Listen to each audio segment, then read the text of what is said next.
The Last Case of Benedict Fox gets an 8 out of 10 in my demo review.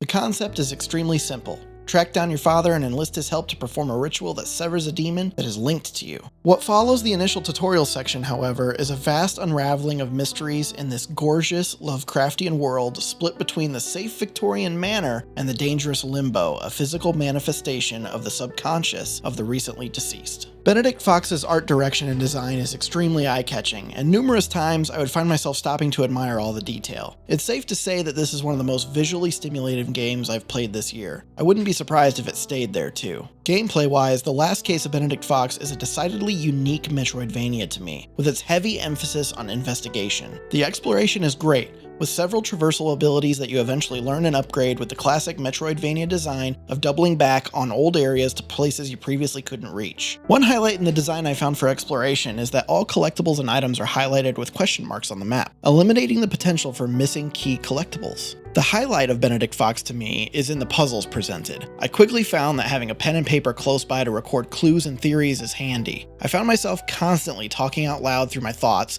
and attempting to validate myself through chat. I got physically jittery and excited the more I delved into the logic this game's puzzles use. The combat experience, in my opinion, is the only detractor to this game. It feels more slowed down and methodical, which in itself isn't necessarily a bad thing. Both melee, ranged, and magic abilities are available for your use, with the melee not quite achieving the feel I was looking for. When surrounded by enemies or presented with a boss, the combat is slightly sluggish, with most emphasis made on waiting for your opponents to attack and then responding accordingly. I found most of the time when I tried to push the aggression and go after enemies, I'd be punished for it, since mobility feels sluggish in comparison to enemy movement. I think the biggest detractor I found with this game is that combat is just too few and far between. And that is why